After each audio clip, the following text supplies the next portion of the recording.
ഓട്ടോക്ലേവിൽ വെച്ച് സ്റ്റെറിലൈസ് ചെയ്തെടുത്ത ബാഗിൽ നെല്ല് കൊണ്ടുണ്ടാക്കിയ മഷ്റൂം സ്പൂൺ ഉപയോഗിച്ച് എങ്ങനെയാണ് ബാഗ് തയ്യാറാക്കുന്നതെന്ന് ഈ വീഡിയോയിൽ നമുക്ക് നോക്കാം.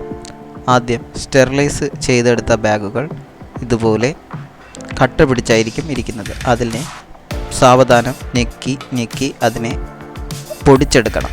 അതിനുശേഷം ഇതുപോലെ ആ കവറിൻ്റെ 2 കോർണറുകൾ ഉള്ളിലോട്ട് പ്രസ് ചെയ്ത് അകത്തോട്ട് കയറ്റണം.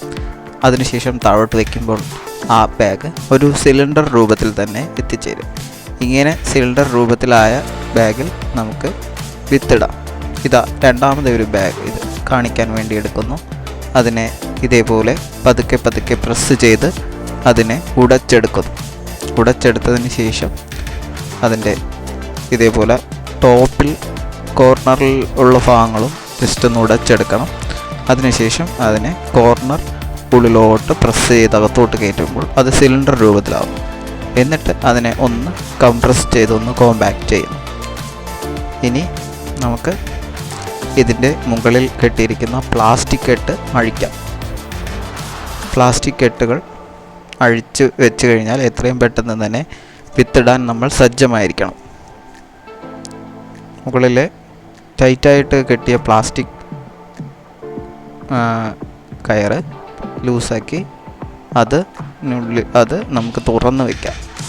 അങ്ങനെ ഒരു വിത്ത് ഉപയോഗിച്ച് 2 ബാഗുകളാണ് തയ്യാറാക്കുന്നത്. സോ നമ്മൾ ഒരേ സമയം 2 ബാഗുകൾ സിലിണ്ടറിക്കൽ രൂപമാക്കി 2 ബാഗിൻ്റെയും ടോപ്പ് തുറന്നു. അതിനുശേഷം നമ്മൾ നെല്ലിൽ തയ്യാറാക്കിയ HU വെറൈറ്റിയുടെ സ്പോൺ, ഇത് ഫസ്റ്റ് ജനറേഷൻ സ്പോണാണ്. വെള്ളായണി അഗ്രികൾച്ചർ കോളേജിൽ നിന്നാണ് നമുക്ക് ഈ വിത്ത് ലഭിച്ചത്. ഒരു പാക്കറ്റിന് 50 രൂപയാണ്. അതിൻ്റെ മുകൾ ഭാഗം നമ്മളിതുപോലെ കത്രിക ഉപയോഗിച്ച് കട്ട് ചെയ്ത് കളഞ്ഞു. ഇനി നമുക്ക് ആ വിത്ത് ഓരോ ബാഗിലായിട്ട് ഇട്ട് കൊടുക്കാം. ആദ്യം വിത്തിൻ്റെ ഒരു ഭാഗം ആദ്യത്തെ ബാഗിൻ്റെ ഒരു കോർണറിൽ ഇടുക. പിന്നെ 180 ഡിഗ്രി കറക്കി അടുത്ത കോർണറിലും വീണ്ടും വിത്ത് കുറച്ച് ഭാഗം ഇടുക. പിന്നീട് അടുത്ത ബാഗിലാണ് ഇടുന്നത്. അടുത്ത ബാഗിൽ 180 ഡിഗ്രി ഇടുക. വീണ്ടും 180 ഡിഗ്രി തിരിച്ച് ഒരു ഭാഗത്തിടുക. പിന്നെ ബാക്കിയുള്ള ഭാഗങ്ങളിൽ വീണ്ടും ഇടുക. പിന്നെയുള്ള ലാസ്റ്റ് ഭാഗത്തും വീണ്ടും ഇടുക. ഇനി നമ്മുടെ ഉള്ള വിത്ത് ആദ്യം തയ്യാറാക്കിയ ബാഗിൻ്റെ ഇനി ഇടാനുള്ള കോർണറിൽ ഇടുക. ബാക്കി അവശേഷിക്കുന്ന വിത്തുകൾ തട്ടി ആ സെയിം ബാഗിൽ തന്നെ ഇട്ട് നമുക്കിപ്പോൾ 2 ബാഗിലും ആയി. നമ്മുടെ ഒരു വിത്ത് 300 ഗ്രാമിൻ്റെ വിത്താണ്. അത് 2 ബാഗിലുമായിട്ട് നമ്മൾ ഈക്വലായിട്ട് ഇട്ടു.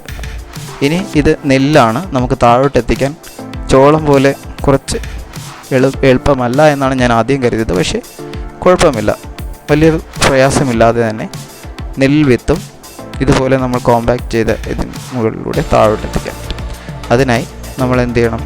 ആ നെൽ വിത്തിൻ്റെ താഴെ ഇതുപോലെ പ്രസ് ചെയ്യുക. ഇതുപോലെ പ്രസ് ചെയ്യുമ്പോൾ താഴോട്ട് ഒരു ചാല് പോലെ വീഴുന്നു.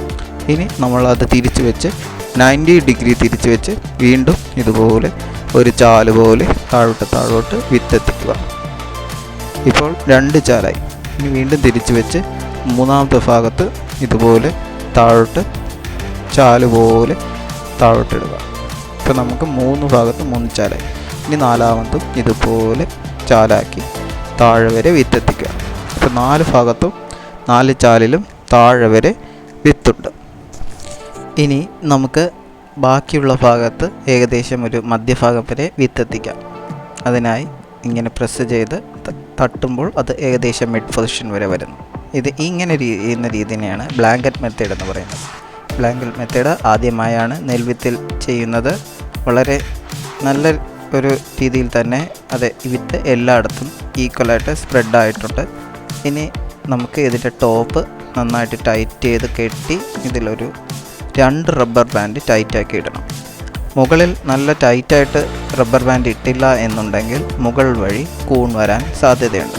അങ്ങനെ കിട്ടുന്ന കൂണ് നമുക്ക് വിൽക്കാൻ വളരെ ബുദ്ധിമുട്ടാണ്. കാരണം അത് ഹാർവെസ്റ്റ് ചെയ്തെടുക്കുന്ന സമയത്ത് കൂൺ മുറിഞ്ഞ് ഷേപ്പ് നഷ്ടപ്പെടാൻ സാധ്യതയുണ്ട്.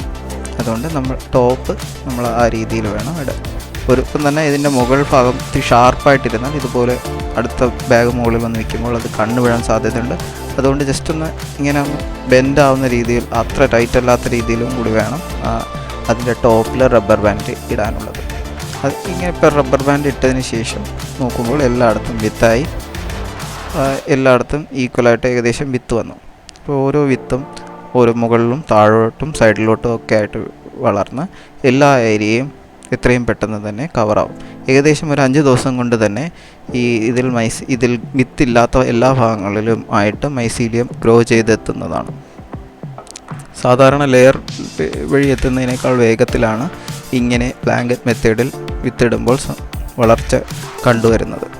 കൂടാതെ മറ്റുള്ള മെത്തേഡ് ഉപയോഗിക്കുമ്പോൾ നമ്മൾ സബ്സ്ട്രേറ്റ് അന്തരീക്ഷത്തിലെ ബാക്കിയുള്ള കളക്കുമ്മുകളുടെ സ്പോറുമായിട്ടൊക്കെ കോണ്ടാക്റ്റ് വരാൻ സാധ്യതയുണ്ട്. എന്നാൽ ഈ ബ്ലാങ്കറ്റ് മെത്തേഡിൽ നമ്മൾ ഇടുമ്പോഴത്തേക്ക് നമ്മുടെ കൈ കൊണ്ട് വിത്ത് തൊടുകയോ അല്ലെങ്കിൽ സബ്സ്ട്രേറ്റ് കൈ കൊണ്ട് തൊടുകയോ ഒന്നും ചെയ്യാത്തത് കൊണ്ട് കണ്ടാമിനേഷനുള്ള സാധ്യത വളരെ കുറവാണ്. കൂടാതെ വളരെ പെട്ടെന്ന് തന്നെ നമുക്ക് വിത്ത് ഇടാനും സാധിക്കുന്നു. വളരെ പെട്ടെന്ന് തന്നെ തരും. ഈ മെത്തേഡ് ചെയ്യാനും വളരെ എളുപ്പമാണ്.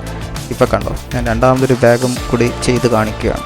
വളരെ വേഗത്തിൽ ഒന്നാമത്തെ ഒരു ലെയറായി, ഇതാ 90 ഡിഗ്രി തിരിച്ചു, വീണ്ടും ഇതിങ്ങനെ പ്രസ് ചെയ്തു, ഇതാ 2 ലെയറായി, വീണ്ടും അതുപോലെ വീണ്ടും പ്രസ് ചെയ്തു താഴെ വരെ എത്തി വിത്ത് 3 ചാലായി, താഴോട്ട് വീണ്ടും അങ്ങനെ 4 ചാലായി. ഇനി ബാക്കിയുള്ള ഭാഗത്ത് ഏകദേശം മിഡ് വരെ, ബാക്കിയുള്ള വിത്ത് ഏകദേശം മിഡ് വരെ എത്തിക്കുക. ഒരു ബ്ലാങ്കറ്റ്, ഒരു സ്കർട്ട് പോലെ.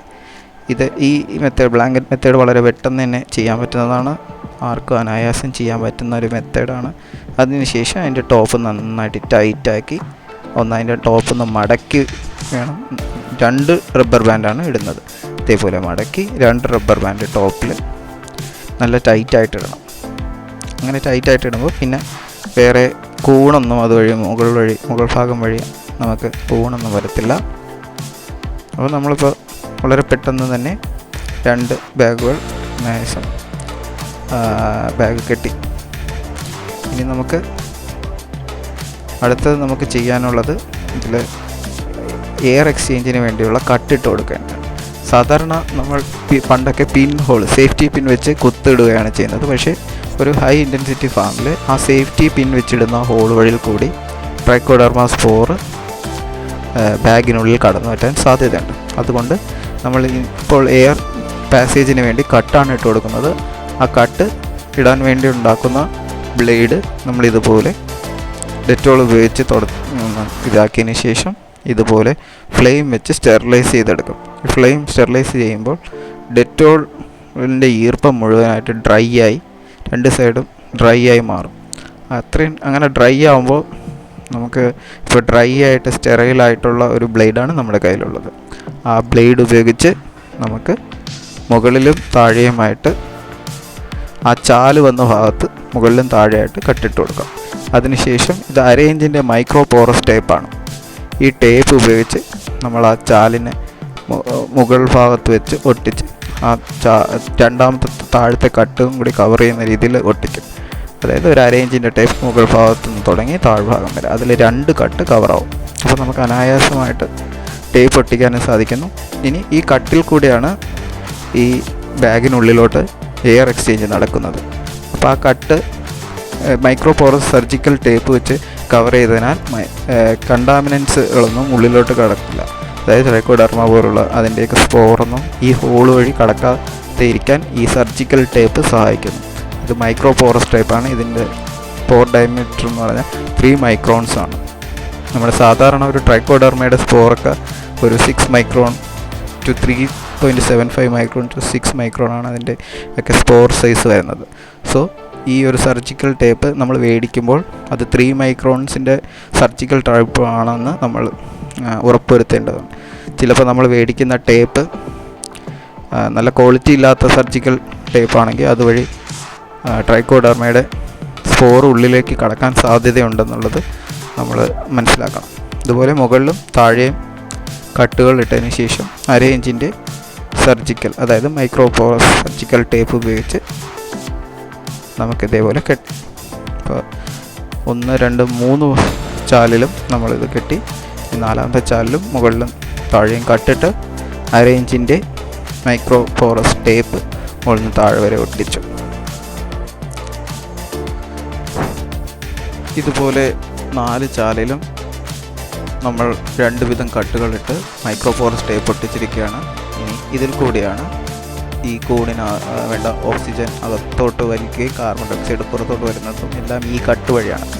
സാധാരണ രീതിയിൽ ചെയ്യുമ്പോൾ നമ്മൾ മൈസീലിയ റെഡ്നായതിന് ശേഷം കട്ടിടാറുണ്ട് കൂൺ വരാനായി. ഈ മെത്തേഡിൽ ചെയ്യുമ്പോൾ കൂൺ വരാനായി ഇനി സെപ്പറേറ്റ് കട്ടിടേണ്ടിയില്ല. ഫസ്റ്റ് ഹാർവസ്റ്റ് ഇപ്പം നമ്മൾ ഇട്ട 8 കട്ടുകളിൽ ഏതെങ്കിലും 3 കട്ടുകളിൽ കൂടി ഫസ്റ്റ് ഹാർവസ്റ്റ് പുറത്തു വരികയും ബാക്കി കട്ടുകളിൽ കൂടി അല്ലെങ്കിൽ സെയിം കട്ടുകളിൽ കൂടി തന്നെ സെക്കൻഡ് ഹാർവസ്റ്റ് പുറത്തു വരികയും ചെയ്യും. പിന്നെ ഫസ്റ്റും സെക്കൻഡും ഹാർവസ്റ്റ് വന്നു കഴിഞ്ഞതിന് ശേഷം പിന്നെ നമുക്ക് പുതിയ ഹാർവസ്റ്റ് ഇൻഡ്യൂസ് ചെയ്യാനായിട്ട് വേണമെങ്കിൽ നമുക്ക് മിഡ് ഭാഗത്തൊക്കെ ചെറിയ കട്ടുകൾ ഇട്ട് കൊടുത്താൽ തേർഡ് ഹാർവസ്റ്റൊക്കെ ഇൻഡ്യൂസ് ചെയ്തെടുക്കാൻ സാധിക്കും. അപ്പോൾ നമ്മൾ ഈ കട്ടിടാൻ മറന്നു എന്ന് ഇനി വേറെ പണിയൊന്നുമില്ല. ഇത് ബാഗ് നമ്മൾ കൊണ്ടുപോയി ഉറിയിൽ തൂക്കിയിട്ട് കഴിഞ്ഞാൽ നമ്മുടെ വർക്ക് കഴിഞ്ഞു. ഇനി മൈസീലിയം കംപ്ലീറ്റ് ആകുമ്പോൾ ഇനി പോയി കട്ടിടേണ്ട ഒരു പണി കൂടി നമ്മൾ ലാഭിച്ചു. തുടർന്നും ഇതുപോലെയുള്ള വീഡിയോ ലഭിക്കുവാനായി നിങ്ങൾ ഈ ചാനൽ സബ്സ്ക്രൈബ് ചെയ്യുക. Thank you.